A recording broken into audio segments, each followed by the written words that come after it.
Hello साथियों, नमस्कार। आप सभी का फिर से स्वागत है एक और नई वीडियो में। इसमें हम आपके लिए लेकर के आए हैं जैन धर्म। क्या? जैन धर्म, जो कि आपके एग्ज़ाम से मोस्ट इम्पोर्टेंट चैप्टर है। और इससे ये टॉपिक जो है एग्ज़ाम के अंदर इससे क्वेश्चन एक दो क्वेश्चन आते ही आते हैं। चलिए हम आपके लिए जैन धर्म लेकर आके आए हैं और इस जैन धर्म को देखते हैं। ठीक है साथियों, मैं आपको बता दूं जैन धर्म से पहले जैन धर्म से थोड़ा सा पहले चलते हैं कि जैन धर्म से पहले क्या था। तो देखिए साथियों, जैन धर्म से पहले क्या था। जैन धर्म से पहले था भारतीय दर्शन। जो भारतीय दर्शन था, ये जो भारतीय दर्शन है इसको दो भागों में बांटा गया था। कितने भागों में? दो भागों में। पहला भाग था इसका आस्तिक दर्शन, और इसका जो दूसरा भाग था वो था नास्तिक दर्शन। क्या? नास्तिक दर्शन। ठीक है साथियों, इसका जो पहला भाग था वो आस्तिक दर्शन था और इसका जो दूसरा भाग था वो नास्तिक दर्शन था। आस्तिक दर्शन जो था इसको 6 भागों में बांटा गया था। वो 6 भाग कौन से थे? नंबर 1 पे था न्याय दर्शन। नंबर 2 पे था, नंबर 2 था योग दर्शन। क्या? योग दर्शन। नंबर 3 था मीमांसा दर्शन। क्या? मीमांसा दर्शन था। नंबर 4 पे था सांख्य दर्शन। क्या? सांख्य दर्शन। नंबर 5 पे था आपका वैशेषिक दर्शन। क्या? वैशेषिक दर्शन।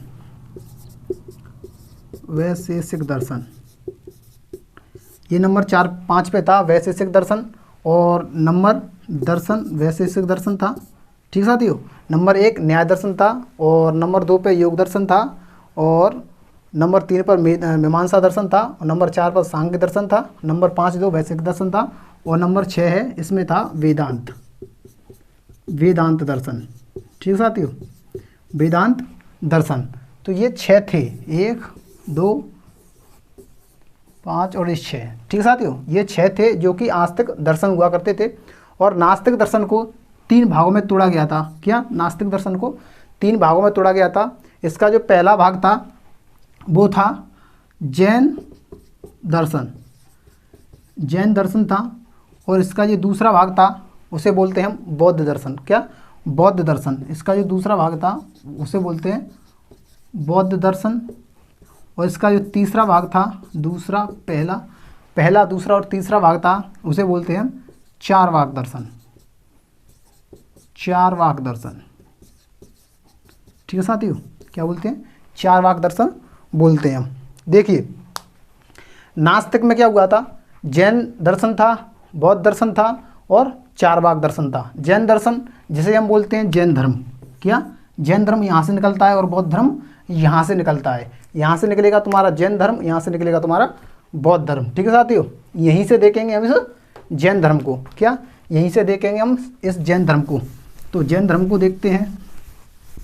पहले मैं आपको बता दूं जैन धर्म की जैन धर्म शब्दों पर जाइए, आप शब्दों पर जाइए।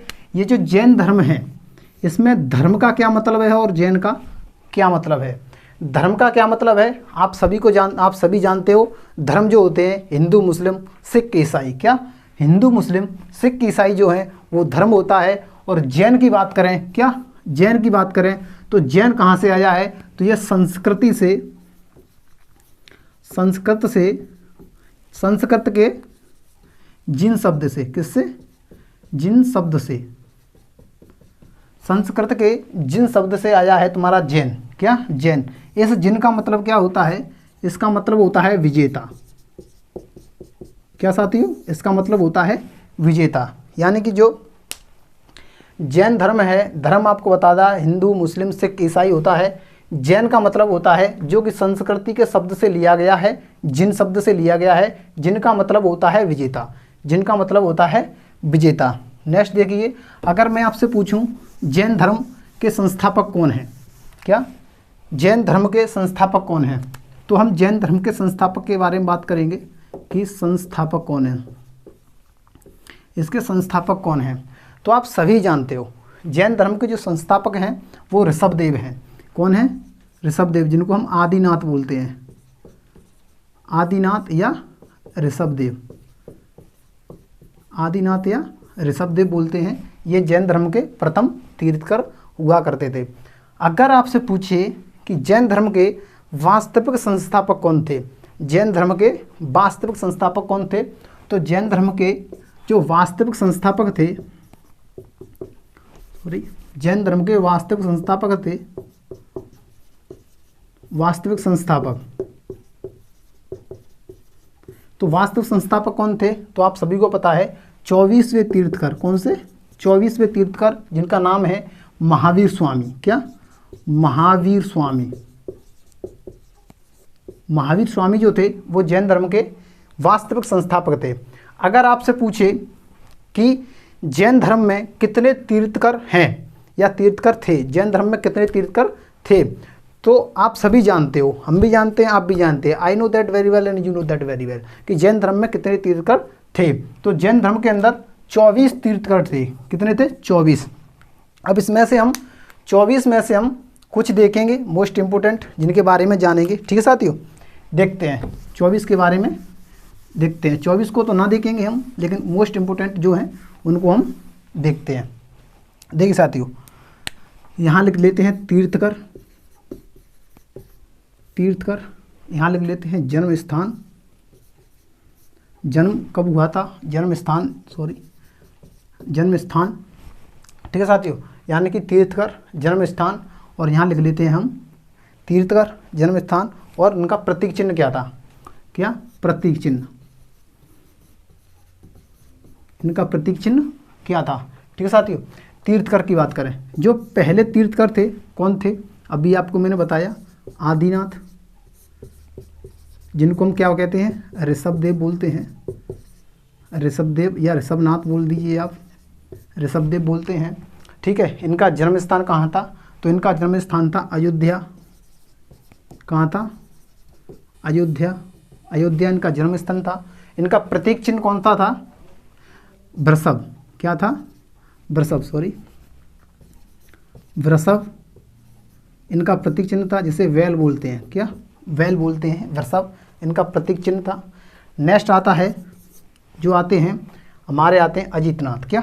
अजीतनाथ, जो जैन धर्म के दूसरे तीर्थकर थे, अजीतनाथ, अजीतनाथ। और ये कहाँ से थे? ये भी थे अयोध्या से। कहाँ से थे ये? अयोध्या से। ठीक है साथियों, ये भी अयोध्या से थे। और इनका जो प्रतीक चिन्ह होता है वो होता है हाथी, जिसको हम गज बोलते हैं। क्या बोलते हैं?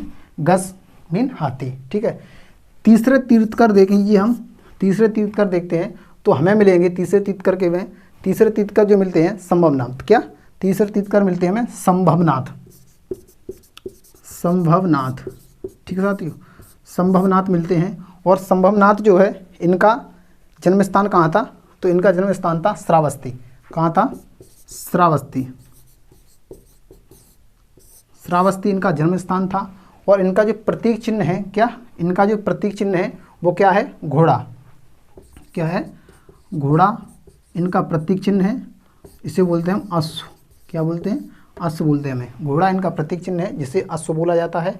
नेक्स्ट देखें तो हम 22वें तीर्थकर मोस्ट इंपोर्टेंट लेंगे। नेक्स्ट देखें तो 22वें तीर्थकर कौन थे? अरिष्टनेमी, अरिष्टनेमी, अरिष्टनेमी जो हमारे 22वें तीर्थकर थे, ये कहाँ से थे? क्या? ये कहाँ से थे? तो ये थे उज्जैन से। कहाँ थे? उज्जैन से, उज्जैन से थे ये। ठीक है साथियों, नेक्स्ट कहाँ से थे ये? उज्जैन से थे। ठीक है, उज्जैन, ये कहाँ से थे? उज्जैन से थे। अरिष्टनेमी 22वें तीर्थकर उज्जैन से थे। और इनका जो प्रतीक चिन्ह था वो क्या था? इनका जो प्रतीक चिन्ह था वो था शंख। क्या था? शंख इनका प्रतीक चिन्ह था। ठीक है साथियों, नेक्स्ट देखें हम तो नेक्स्ट देखते हैं 23वें तीर्थकर। क्या? 23वें तीर्थकर थे, जिनका नाम है पार्श्वनाथ, पार्श्वनाथ। 23वें तीर्थकर जिनका नाम था पार्श्वनाथ। और ये कहाँ से थे? ये थे वाराणसी से, वाराणसी।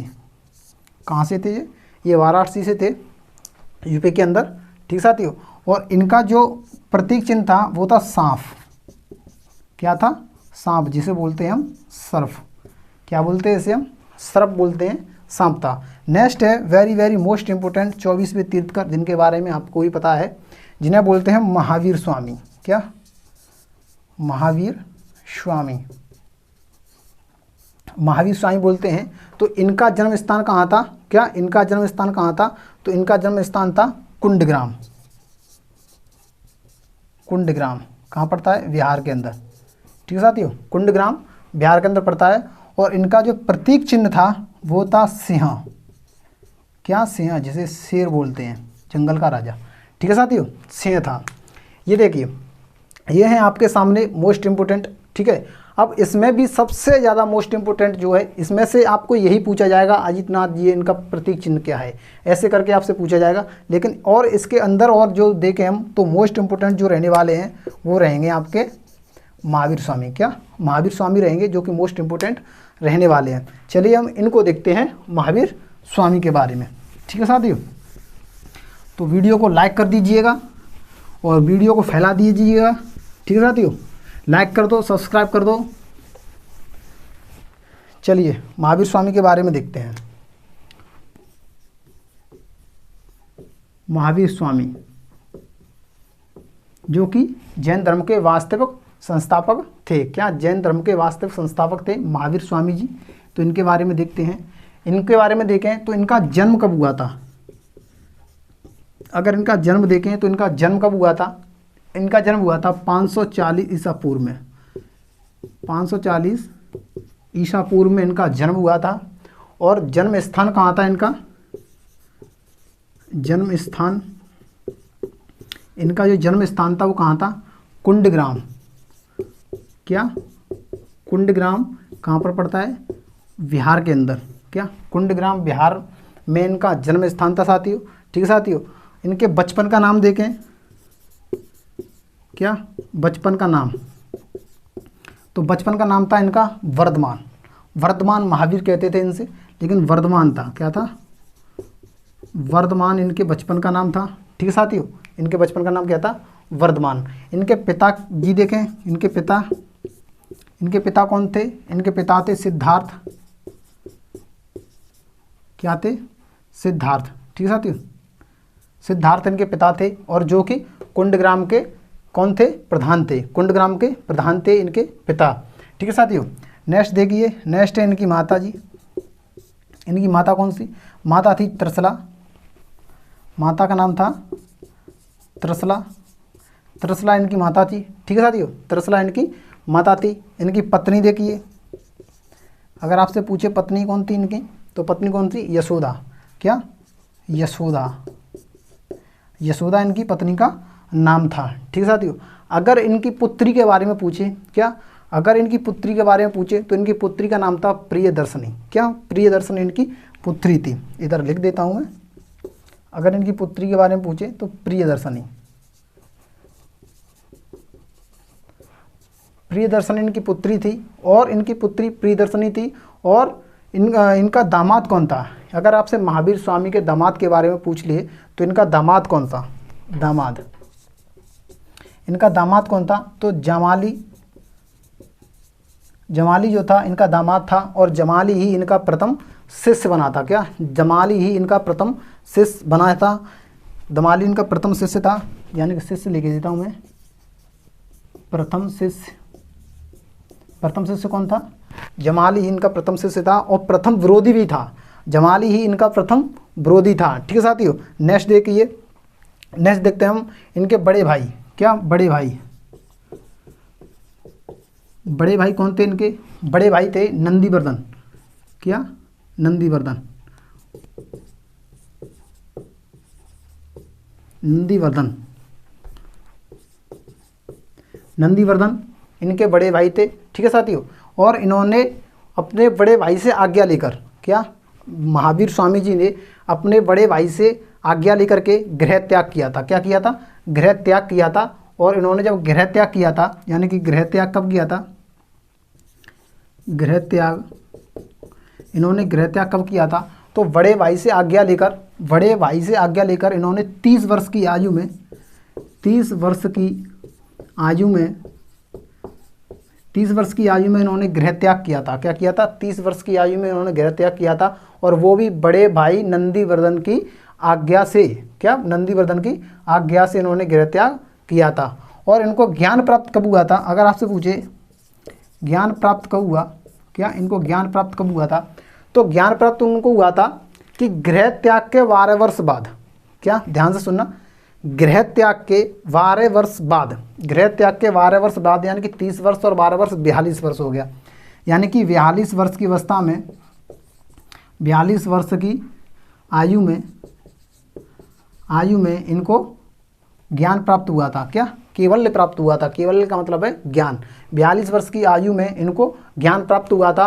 और कहाँ हुआ था? अगर आपसे पूछे कहाँ हुआ था, तो ये हुआ था, क्या? ये हुआ था द्राम्बिका ग्राम। कहाँ हुआ था? स्थान बता देता हूँ मैं, स्थान कहाँ हुआ था? द्राम्बिका ग्राम, द्राम्बिका ग्राम, द्राम्बिका ग्राम, द्राम्बिका ग्राम ऋजुपालिका नदी के तट पर और साल वृक्ष के नीचे। क्या? द्राम्बिका ग्राम ऋजुपालिका नदी के तट पर, ऋजुपालिका नदी के तट पर और साल वृक्ष के नीचे। कहाँ पर? साल वृक्ष के नीचे इनको ज्ञान की प्राप्ति हुई थी। यानी कि स्थान जो है ज्ञान प्राप्त होने का वो है द्राम्बिका ग्राम और ऋजुपालिका नदी के तट पर और साल वृक्ष के नीचे इनको ज्ञान की प्राप्ति हुई थी। ठीक है साथियों, इनको ज्ञान की प्राप्ति हुई थी। अगर इसके वंश के बारे में पूछे, क्या इनका वंश क्या था, इनके वंश के बारे में पूछे कि इनका वंश कौन सा था, तो ये किस वंश से थे? क्या साथियों, अगर आपसे पूछ भी ले कि इनका वंश कौन सा था, तो वंश कौन सा था, तो लिख लीजिए आप कश्यप वंश। किस वंश से थे? कश्यप वंश, कश्यप वंश, कश्यप वंश से थे ये। ठीक है साथियों। और अगर इसके प्रतीक चिन्ह पूछिए आपसे, मैंने पहले भी बता चुका हूँ इनका प्रतीक चिन्ह। क्या? इनका प्रतीक चिन्ह मैं आपसे आपको पहले ही बता चुका हूँ। तो इनका प्रतीक चिन्ह है, इनका जो प्रतीक चिन्ह है वो मैंने बता दिया था, सिंह। क्या? इनका प्रतीक चिन्ह है सिंह, जिसको हम शेर बोलते हैं, जंगल का राजा। ठीक है, सिंह इनका प्रतीक चिन्ह है, जिसे हम शेर बोलते हैं साथियों। ठीक है। अगर इनकी भाषा पूछ ले, क्या अगर इनकी भाषा पूछ ले तो भाषा क्या होगी? भाषा जो कि जैन धर्म की भाषा क्या थी, जैन धर्म की भाषा क्या थी? और महावीर स्वामी ने जो उपदेश दिए थे वो प्राकृत भाषा में दिए थे। कौन सी भाषा थी? प्राकृत भाषा। ठीक है साथियों, प्राकृत भाषा। ठीक है, कौन सी भाषा थी? प्राकृत भाषा थी इनकी। ठीक है, प्राकृत भाषा थी। अब बात कर लेते हैं इनके जीवन का अंत। इनके जीवन का अंत कहाँ हुआ था, तो थोड़ा साफ कर लेते हैं, उसके बाद चलते हैं नेक्स्ट। तो इनके जीवन के अंत के बारे में बात कर लेते हैं कि इनके जीवन का अंत कब हुआ था। महावीर स्वामी, क्या? महावीर स्वामी। तो इनके जीवन के बारे में देख लेते हैं, जीवन का अंत कब हुआ था। ठीक है साथियों, यानी कि जीवन का अंत जो हुआ था पावापुरी के अंदर हुआ था। क्या? जीवन का अंत जो हुआ था, यानी कि इनके जीवन का अंत, इनके जीवन का अंत कहाँ हुआ था? पावापुरी में हुआ था। कहाँ? पावापुरी, पावापुरी जो कि बिहार के अंदर पड़ता है। क्या? पावापुरी बिहार के अंदर पड़ता है। यानी जीवन का अंत 72 वर्ष की अवस्था में। कितने में? पावापुरी में, पावापुरी में और 72 वर्ष की आयु में, पावापुरी बिहार में 72 वर्ष की आयु में, पावापुरी बिहार में 72 वर्ष की आयु में सन 468 ईसा पूर्व में। कब? 468 ईसा पूर्व में इनका निधन हो गया था। क्या? इनका निधन हो गया था साथियों। ठीक है, इनका निधन हो गया था। किस दिन? दीपावली के दिन। फिक्स दीपावली के दिन। दिन कौन सा था? तो दीपावली थी उस दिन, दीपावली के दिन, दीपावली के दिन 468 ईसा पूर्व में इनका निधन हो गया है। जब से तब से हम 9 अप्रैल को, कब? ये PR 9 अप्रैल को क्या मनाते हैं? महावीर जयंती। क्या मनाते हैं? महावीर जयंती, महावीर जयंती। तो हर साल यानी कि प्रतिवर्ष प्रतिवर्ष हम 9 अप्रैल को महावीर जयंती मनाते हैं साथियों। ठीक है साथियों, प्रतिवर्ष 9 अप्रैल को महावीर जयंती मनाते हैं। और साथियों सुने, महावीर स्वामी ने पंच महाव्रत दिया था। महावीर स्वामी ने पंच महाव्रत दिया था, जो था ब्रह्मचर्य। कौन सा था? ब्रह्मचर्य। पंच महाव्रत दिया था ब्रह्मचर्य। उससे पहले जो 4 थे महाव्रत, उससे पहले 4 महाव्रत थे, तो वो किसके थे? तो वो पार्श्वनाथ के थे। किसके थे? पार्श्वनाथ के थे। चलिए उनको देख लेते हैं। जो पंच महाव्रत थे उनके बारे में देखते हैं। पंच महाव्रत थे जो कि महावीर स्वामी ने 5वां दिया था। कौन सा? 5वां दिया था महावीर स्वामी ने। लेकिन उससे पहले 4 थे। क्या? उससे पहले 4 थे जो कि किसने दिए थे? पार्श्वनाथ ने दिए थे। किसने? पार्श्वनाथ ने दिए थे। कौन कौन से थे? एक था अहिंसा, एक कौन सा था? अहिंसा था, यानी कि हिंसा ना करना। क्या था इसका मतलब? इसका मतलब था हिंसा ना करना। नंबर दूसरा था सत्य। क्या? सत्य, यानी कि सत्य बोलना। क्या? सत्य बोलना। तीसरा था अपरग्रह। अपरग्रह क्या था? तीसरा था अपरग्रह। इसका मतलब होता है, अपरग्रह का मतलब होता है कि संपत्ति ग्रहण ना करना। क्या? संपत्ति ग्रहण ना करना। चौथा था अस्तेय। क्या था? अस्तेय। इसका मतलब था चोरी ना करना। और जो 5वां महाव्रत था वो था ब्रह्मचर्य। क्या था? ब्रह्मचर्य। कौन सा था? ब्रह्मचर्य था, जो महावीर स्वामी ने दिया था। क्या? ब्रह्मचर्य था जो कि महावीर स्वामी ने दिया था। अगर आपसे पूछे, मोस्ट इंपोर्टेंट क्वेश्चन, अगर आपसे पूछे कि महावीर स्वामी के द्वारा एक नारा दिया गया था। क्या? महावीर स्वामी के द्वारा एक नारा दिया गया था, तो वो नारा कौन सा था? तो मैं बता देता हूँ। महावीर स्वामी ने एक नारा दिया था जिसका नाम था जियो और जीने दो। जियो और जीने दो। जियो और जीने दो। ये किसने दिया था? ये महावीर स्वामी के द्वारा दिया गया था, जियो और जीने दो। ठीक है साथियों, जैन धर्म के बाद अहिंसा, सत्य और अपरग्रह, अत्य और ब्रह्मचर्य, ये 5 महाव्रत थे। क्या थे? 5 महाव्रत से। इसके बाद में जैन धर्म के अंदर त्रिरत्न आए थे। क्या? त्रिरत्न आए थे। कौन कौन से? सम्यक दर्शन, सम्यक आचरण और सम्यक दर्शन, सम्यक आचरण और सम्यक ज्ञान। ठीक है साथियों, ये त्रिरत्न थे। तो मैं जैन धर्म में त्रिरत्न लिख देता हूँ यहाँ पर। क्या? जैन धर्म के त्रिरत्न। नंबर 1 कौन सा था? सम्यक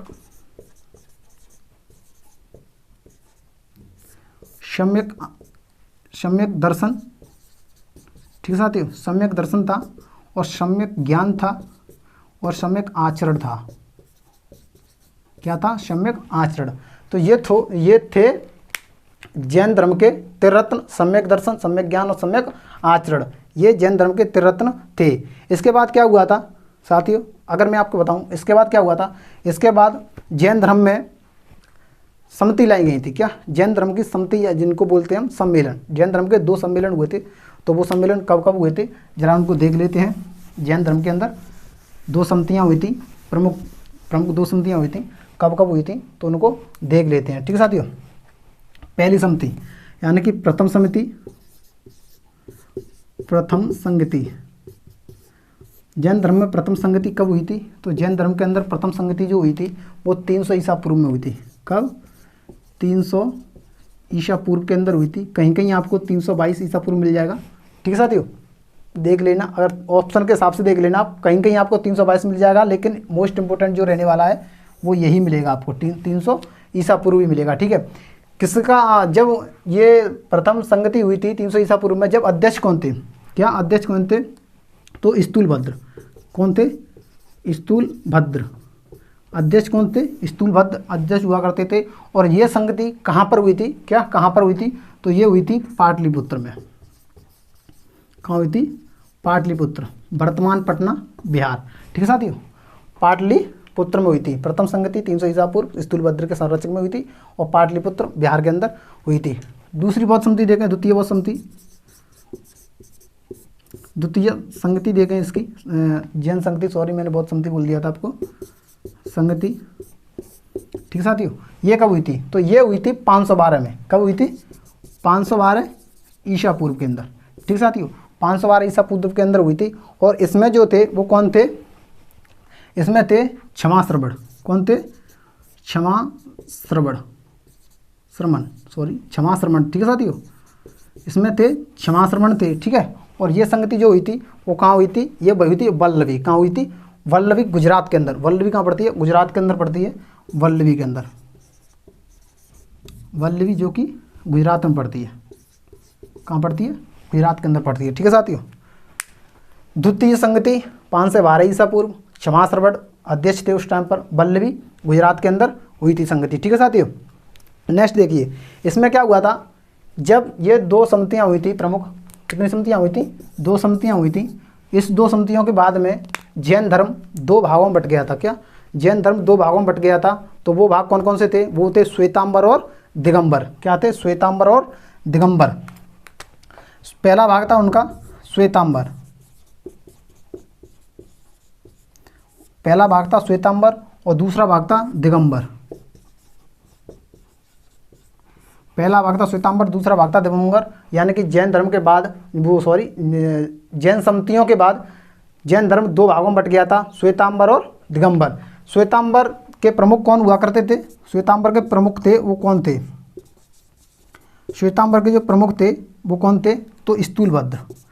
कौन थे, स्थूलभद्र। स्थूलभद्र जो थे वो श्वेतांबर के प्रमुख थे। और दिगंबर के प्रमुख कौन थे,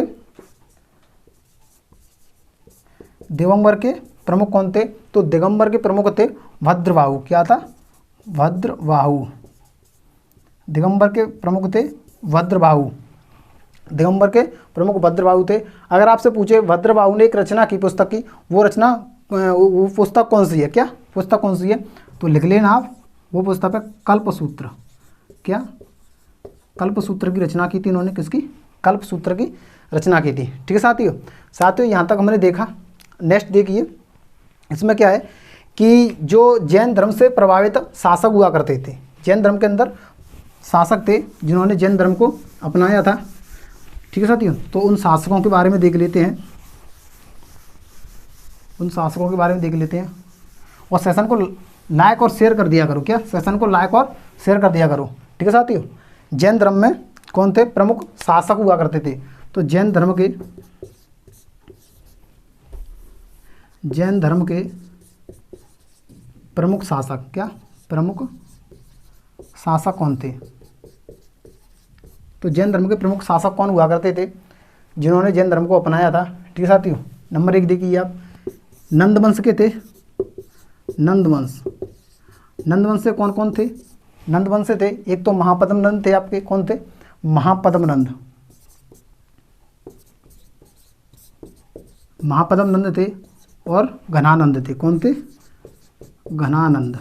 ठीक है साथियों, घनानंद जो सिकंदर के समकालीन थे। ठीक है साथियों, महापद्म नंद और घनानंद जो कि जैन धर्म से थे। नंबर 2 देखिए आपके लिए, हर्यक वंश।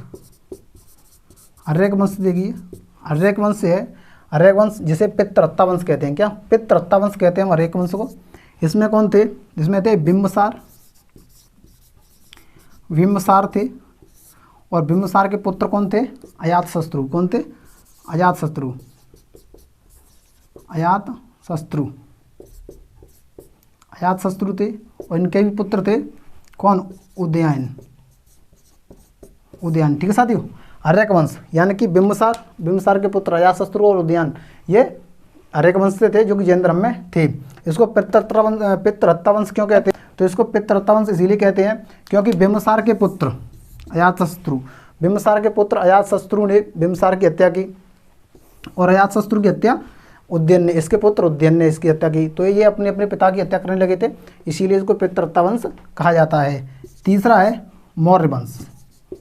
क्या, मौर्य वंश। मौर्य वंश से कौन कौन थे, तो मौर्य वंश से थे तुम्हारे चंद्रगुप्त मौर्य, चंद्रगुप्त मौर्य, चंद्रगुप्त मौर्य, चंद्रगुप्त मौर्य थे। और बिंदुसार थे, कौन थे, बिंदुसार, बिंदुसार। ठीक है साथियों, चंद्रगुप्त मौर्य और बिंदुसार थे। ठीक है, यहाँ बिंदुसार और बिंबसार में फर्क देख लीजिएगा। बिंदुसार जो थे वो अशोक के पिता थे, कौन थे, अशोक के पिता थे बिंदुसार। ठीक है, नेक्स्ट है कलिंग नरेश। कौन थे? कलिंग नरेश थे। कलिंग नरेश जिनको बोलते हैं, कलिंग नरेश से कौन थे? जिन्हें बोलते हैं राजा खारवेल। कौन थे? राजा खारवेल। ठीक है साथियों, राजा खारवेल थे जो कलिंग नरेश से थे। ठीक है। नेक्स्ट अवंती कौन थे? 5वां नंबर आता है अवंती। अवंती से कौन थे? अवंती उज्जैन। ठीक है, अवंती जो उज्जैन पर थी। अवंती से कौन थे? अवंती से चट प्रदोग, चड्ड प्रदोत्त। कौन थे? चड्ड प्रदोत्त जो अवंती से थे। ठीक है साथियों, अब होता है हमारा जैन धर्म एंड। साथियों सेशन को लाइक कर दीजिएगा, शेयर कर दीजिएगा और सब्सक्राइब कर दीजिएगा। साथियों मैं आपसे पूछता हूँ, एक आपके लिए क्वेश्चन है, मैं आपसे पूछ रहा हूँ, कमेंट बॉक्स में ज़रूर बताइएगा कि राजस्थान के अंदर माउंट पर्वत पर, राजस्थान के अंदर माउंट पर्वत पर जो जैन मंदिर बना है उसमें किस जैन तीर्थकर की मूर्ति है? क्या किस जैन तीर्थकर की मूर्ति है?